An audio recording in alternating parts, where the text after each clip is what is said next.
Martha, thank you so much for joining us again. It's so exciting to have you here for what I know is going to be yet another great conversation. Well, I'm really honored to be back. So thanks so much for having me. Absolutely. Absolutely. So, Martha, since our last interview, you've been working on further developing what I think is such a fascinating project, Hard Histories at Johns Hopkins University. And this project examines the role that racism and discrimination has played at the university since the university's inception. So, would you provide our audience an overview of Hard Histories at Hopkins objectives? Sure. First of all, thanks for following our work. We really appreciate that. And as we'll get to talk about, one of the things that we've tried to work hard at is being accessible beyond the small circle of researchers who work with us. So it's really an honor for us to be here. Some folks may know that our project began when Johns Hopkins University in medicine learned that our founder and namesake, Mr. Johns Hopkins, had not been the Quaker abolitionist that the university had long held him out to have been. Instead, we learned that Mr. Hopkins in 1840 and 1850, even before the founding of the university and hospital, Mr. Hopkins had held enslaved people in his household. Mhm. And this revelation, yes, required research expertise that would let us, as best we could, develop a fuller understanding of those snippets of his story, new snippets that came from the US Census. But it also required a kind of introspection and a self-examination on the part of the university. And so alongside important work on the part of the university administration, um, I created the Hard Histories at Hopkins lab that would, yes, look at this sort of originary story, if you will, but would look more broadly, as you said, at the history of slavery, discrimination, and racism at Johns Hopkins.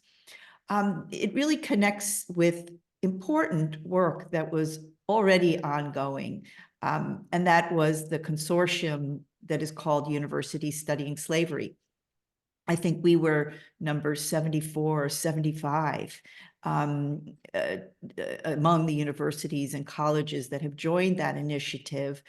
Part of Mhm. what was a bit distinct about us is that we were founded after the Civil War. And so I think, like many institutions, we thought we might have, if you will, escaped or avoided, or we weren't Yes. really part of this circle. But of course, it turns out that we are.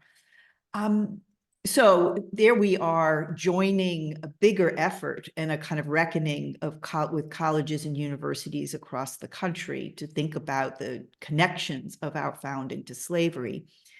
At the same time, our initiative was from the beginning committed to being led by student researchers, that we understood that in some ways, in many ways, students are the future of the institution. Not only are Yes. they sort of the heartbeat of the institution, they are the inheritors. They become, the alum, they become the benefactors, they become the trustees. And so it felt like we could make an investment in students that would serve us institutionally well over a very long time. And so Mhm. our work has happened always in student organized labs.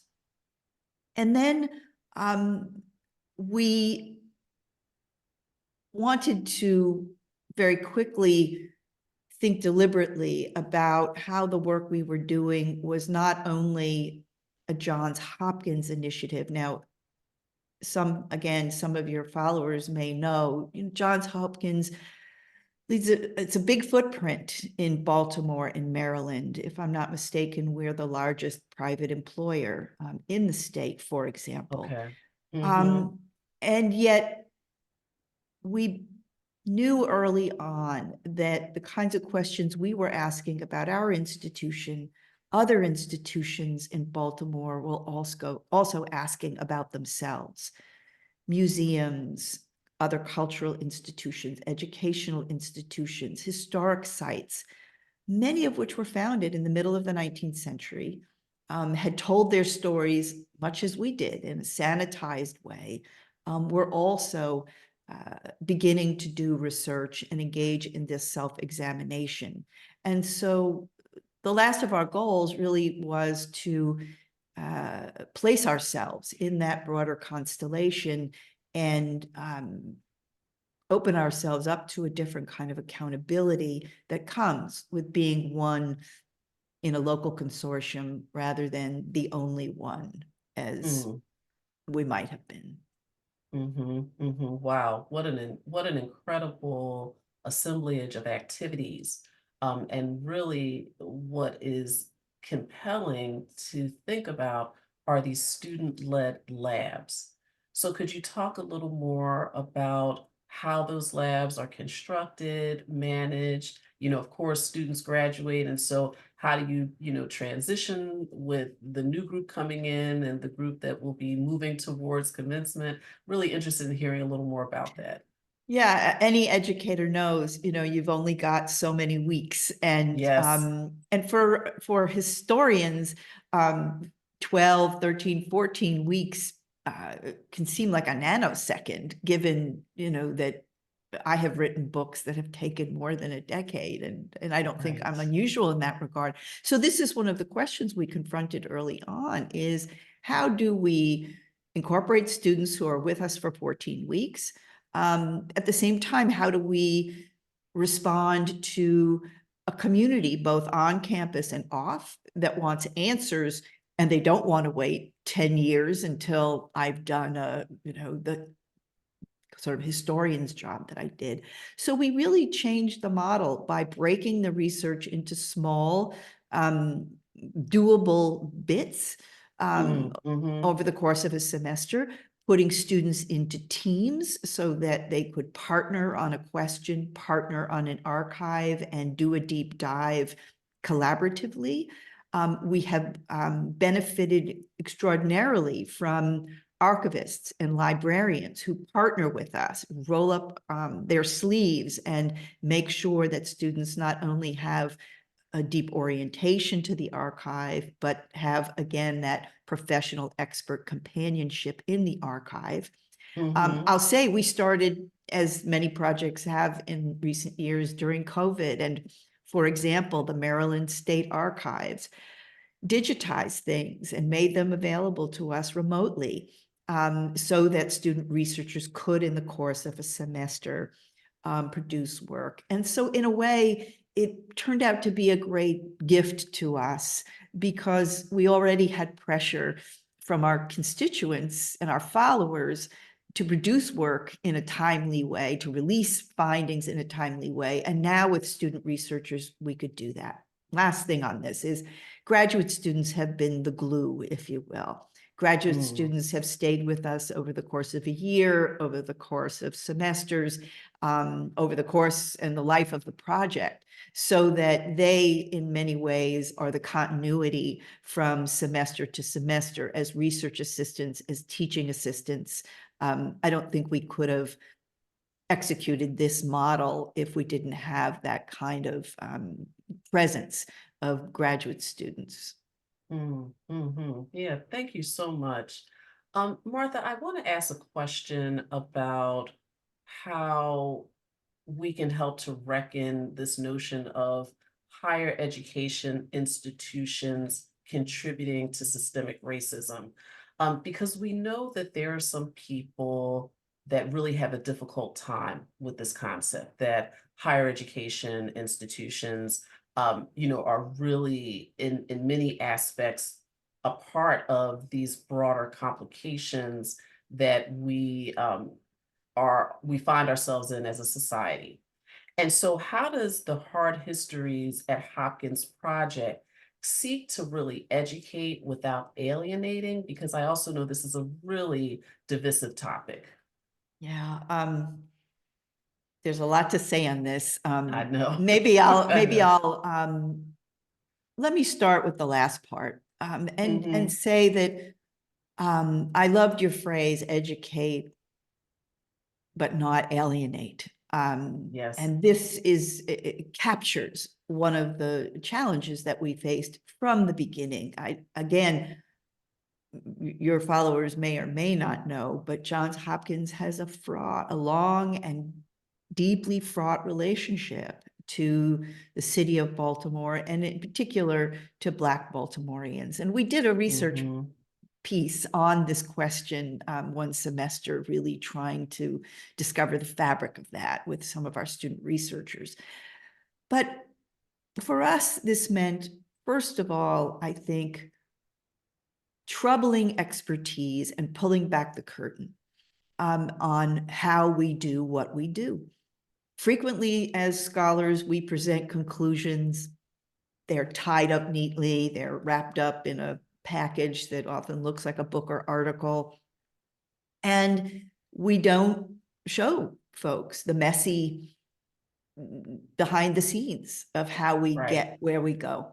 So we started with a webinar series where we invited wonderful historians. At the start, people like Dr. Jessica Millward and Dr. Will Thomas, who were longstanding historians of slavery in Baltimore and Maryland, to come and not only to talk about their findings, but to talk about the process, right? How do you do that Mm. work? Upcoming, we have Dr. David Carey and Rachel Swarns, who are going to talk about the connections between Georgetown slaveholding and Loyola of Maryland's history. And again, inviting them, yes, to share their findings, but to show folks how we work, why it takes us so long, what it Mhm. means for us to test hypotheses, all of these things that oftentimes don't make it into the pages of a book or article. It felt important to really lift the hood and show people what we Yeah. do. And then we confronted this question about how to communicate what we do in a way that feels timely, that feels transparent, that creates dialogue about the work we're doing. And so we went on to sponsor a Substack, where during the Mm. semester, once a week, we write about what we're reading, what we're researching, how we're making connections to other sorts of work that is circulating. Again, creating a space where people can see how we think, how we learn, how we research in real time, and not ask folks to wait even till the end of a semester, but really to invite folks to tune in and week out and follow us. Yes. Lastly, we've done some important convenings, or I hope important convenings. One this past fall in Baltimore, where we came together with museums and historic sites, cultural institutions, and more, to share notes and to better see ourselves as a community that is doing this important reckoning with Baltimore's difficult history. And this year, we haven't mentioned, I'm coming to you from Berlin in Germany, where I'm a fellow at the Right. Wissenschaft-Kolleg. And we are hosting convenings here in Berlin and also in Mm. Paris, working with scholars who have worked on the history of slavery, but of discrimination, of colonialism, and more, as a way of making those really important connections too. So I hope, that partly by, in a sense, stepping away from books and articles, academic books and articles, Yes. we begin to speak a language and speak in a style that is less alienating and more accessible, which is maybe another way of thinking about your question. Um, Yeah. I mean, you asked me, do you want me to talk about this sort of um, whose hard history this is and that kind of Well, thing? yes, absolutely. Yes. Um, I think that for myself, I think this is a part of what I think this work has taught me, and in particular doing this work in Baltimore has taught me, is that there is a lane. It's not all of what we might be doing, and it's certainly not all that we do as historians around these subjects, but there is a lane for self-examination, for institutional accountability, an investment in an understanding and unearthing a confrontation, and then a set of reflections and actions, right, in response to what we learn. So for me, hard history is hard in part because it is writing from the inside out. Yes. And this is not the only model, but it is a different model. And I think that as a result, we not only have a broad community of accountability, we have an ability to change the narrative, change the foundations, transform about how an institution like ours thinks about itself. One of the things that I learned in the midst of this work was something about my own family. And I learned that my grandmother's grandmother and her mother had all been owned in the 19th century by a college professor in Danville, Wow. Kentucky. Wow. And I share that to say that I am among those who I think have in moments been not only moved, but arrested by what we have discovered. And I count myself, right, among the descendants of enslaved people who are part of the story about slavery in universities and more. And that is hard. I'm neither, I don't know, sophisticated enough or inured enough or cynical enough to assume that anyone who encounters this sort of history will not be touched by it in some way, though I certainly, we would allow that some folks are not. For us, that has meant thinking very deliberately and working with experts around the position and the perspective and the role that descendants should and must play in the kind of work that we do. So I hope that our work collectively has been, yes, committed to the kind of rigors that we associate with historical research, but it has been as committed to the kinds of ethical questions that conducting this kind of work and conducting it, you know, in the belly of the beast, so to speak, demands of us.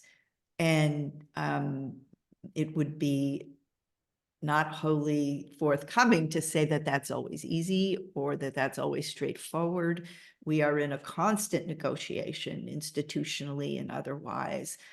We are in a constant rethinking of how do we get this right and true in a way that will be a model for work going forward rather than a throwback to something that we regret. And that is, this adds layers of complexity to the work. But one of the things about our students, right, is that they have really stepped right into that role, right? Eager to grapple not only with the important and exciting discovery of what one can know from the archives, but with a profound compassion for both folks from the past, but those of us in the present who are sort of the living legacies of this difficult history. Wow, what a powerful answer, and a lot of your points really segue, Martha, into my next question around labeling this work as hard, right? So I think to the unknowing ear and eye, to think about histories that involve the layers of complexities with marginalized people, referring to it as hard is kind of like sometimes a difficult thing to reconcile. And so why refer to this incredible work and to this particular collection of histories as hard? Yeah. Um, for us, hard has a double meaning, which is to say, I still am of the view that, and I'm a student and a follower of historians of slavery, I think very few of whom would miss the opportunity to tell you the personal challenges and the psychic cost of an immersion in the archive of slavery, and the archive of its many legacies. Yes, So yes, I I hope, right, that in part by inviting people into our research, inviting them to sit with us, to read with us, to deliberate with us, um, the the term hard is intended to be an acknowledgement of the psychic demands that this history places on those of us, in particular, those of us who are descendants. And again, I wouldn't impose that or require that of anyone, but my experience tells me that even the most sophisticated and seasoned of historians, those who have spent their careers in the archives of slavery, will tell you that there are days and weeks and moments and scenes in which they must literally stand up from the table, leave the room, take time for their own yeah, well-being. yes. This is still a Mhm. part of our experience, even as we know so much more in a way, right, than we ever have about this past. So there's this. But the other thing that hard is intended to signal is that if you're going to do this work from the inside out, you are going to be confronted with a great deal of discussion institutionally about what it might mean to compromise or put at risk the reputation or the shiny veneer of an institution. I'll tell you one small bit at Johns Hopkins, because we were doing this work in 2020 and into 2021, one of the discussions that we rightly had was about how releasing this new understanding, this new knowledge, this hard dimension of our past, how that might compromise us as public health workers who were Mhm. preparing to roll out a COVID vaccine. And there were those who said, are we sure we want to do this? We already face so many impediments. We already have so many self-inflicted, right, impediments around public trust. This will Right, just further right. undermine our trust. And I had to sit with that, right? I think Yeah, yeah. rightly. Mhm. At the same time, we have experienced pointed criticism, organized criticism, public criticism that has, I think, gone, for me, certainly far beyond any sort of criticism my prior work had ever done. More pointed, more unbounded, more personal And so you will find in your institution people who are deeply invested in the stories that had long been told. Mr. Yes, Hopkins, the abolitionist yes. Quaker, and folks, I know we're going to get to the current moment, but one aspect of the Mhm. current moment, right, is that critics, the boundaries, if they haven't been wholly exploded, right, have really shifted so that we have been targeted by critics in ways that has made the work very difficult. So I wanted to signal with Hard Histories this double-edged meaning, and that there is something distinct about doing the work from inside.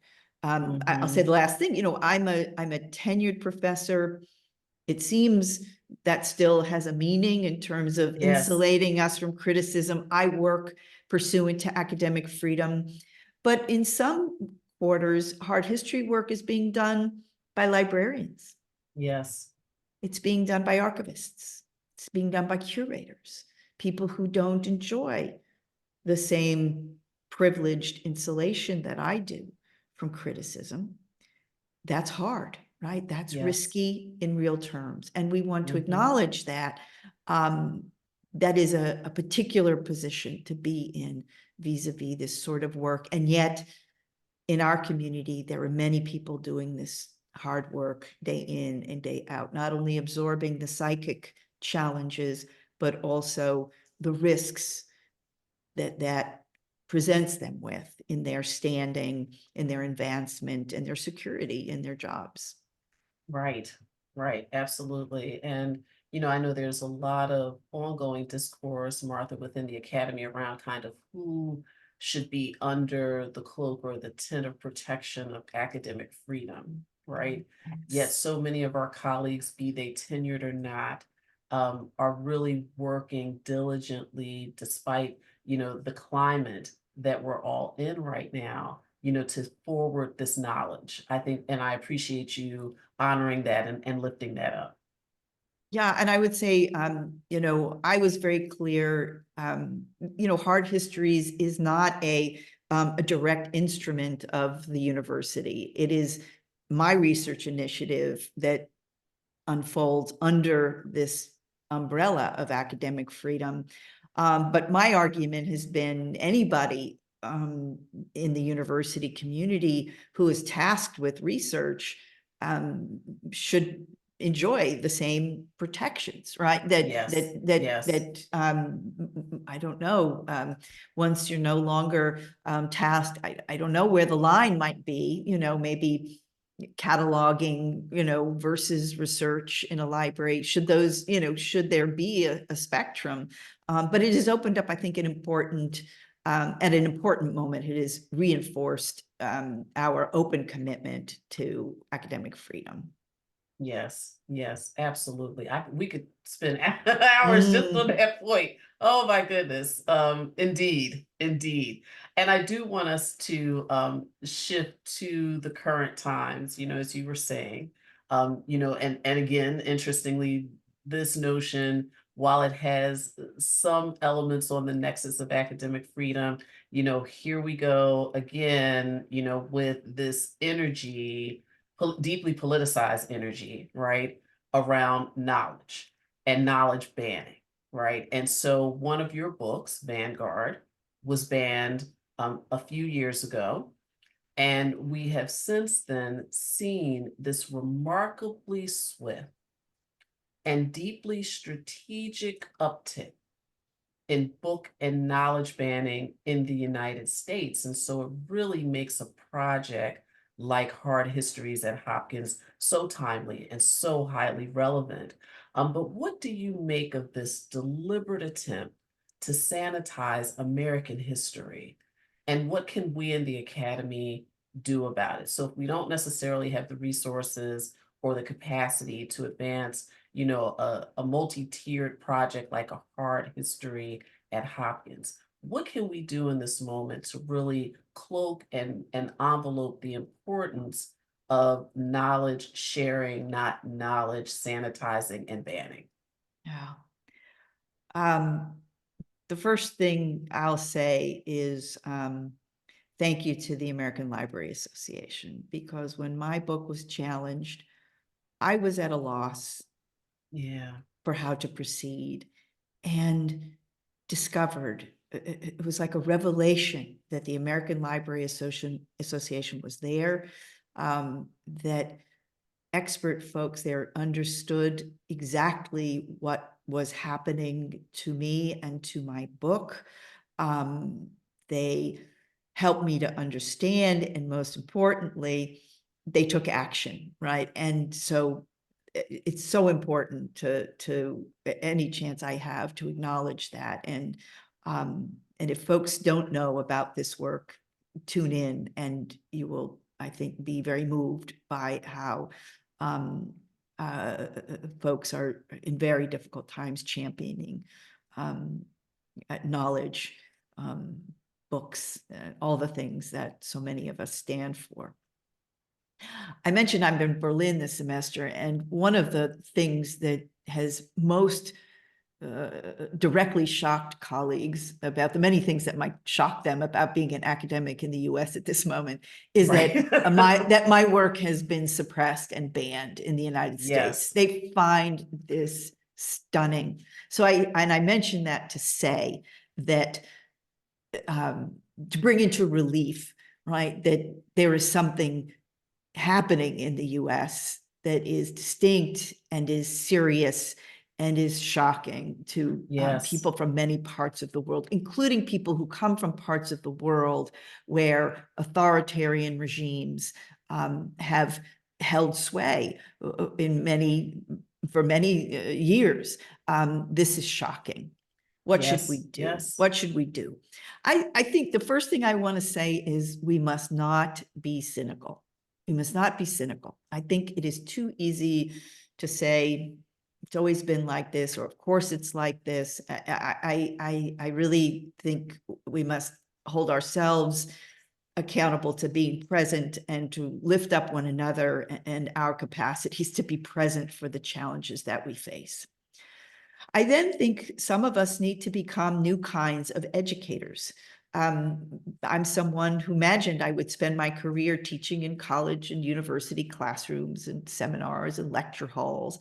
But today I work, openly and notoriously and excitedly, but importantly, with, the Zinn Education Project or the Gilder Lehrman Institute, the National Constitution, these institutions independent of the state who are continuing a commitment to educators to knowledge, particularly to K through 12 classrooms. Yes. And I'm honored to contribute to the work that is happening through those kinds of institutions. I think we have to use new media. Well, here we are on a podcast. We exemplify Right. part of what needs to be happening. But those of us who have been reluctant or shy, let's work together to learn how to take advantage of these opportunities, because this is where students and teachers, learners of all ages are coming to hear the things they need to hear, to encounter the ideas they need to encounter, to push back against what is not happening in classrooms, what is not happening in public libraries. So this technology is powerful, and Yes. we must continue here. Vanguard is a very special book for me because it chronicled in a very pointed moment around voting rights, how African-American women had long struggled for the vote. And one of the gifts of working on that book and sharing it with others were the ways in which the past, I think, does teach important lessons about who we can and might aspire to be in the present. And the first, I think, is something akin to about the nature of democracy, and American democracy in particular, which is The ways in which it turns out some of the key, the essential questions, like voting rights, like citizenship, like education, the core building blocks of democracy, have always been, and it turns out they continue to be up for grabs, up for debate. And we can lament that. But part of what I want to say is take a deep breath. Some of Yes. the women I write about, the ones who lived long lives would have told you that the questions that they had struggled with, early in their lives came back in a new form, decades later, if not for them, for others. And so here we are at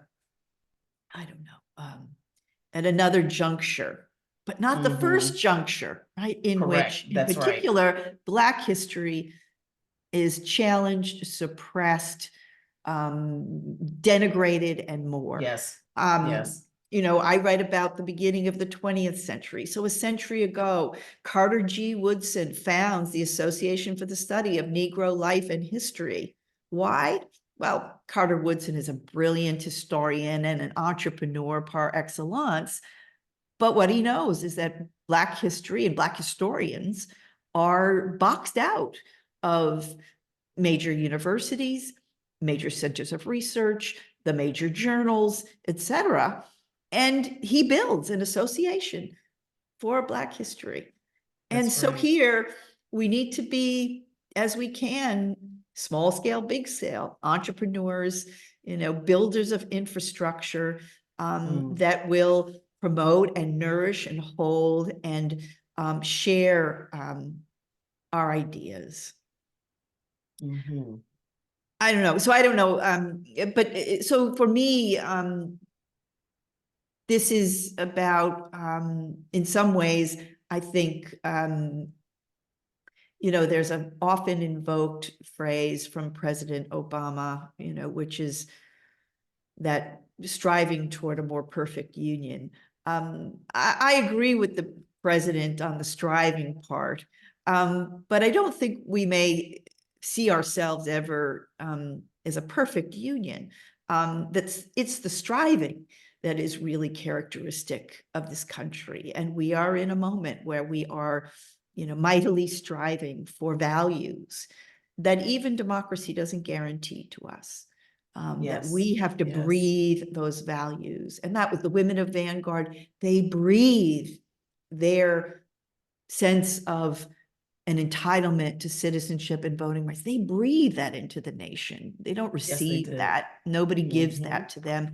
And we are in another moment, right, where we are breathing that quite literally into the life of this nation. And it is formidable. It is formidable, as I know we're all experiencing. Yes. Yes. Absolutely. Absolutely. Martha, thank you so much. This was such an enriching and wonderful conversation with you. Congratulations again on all of your successes, both with your published work and also with Hard Histories at Hopkins. Thank you so much. What an amazing dialogue today. Thank you for having me. It's been a pleasure.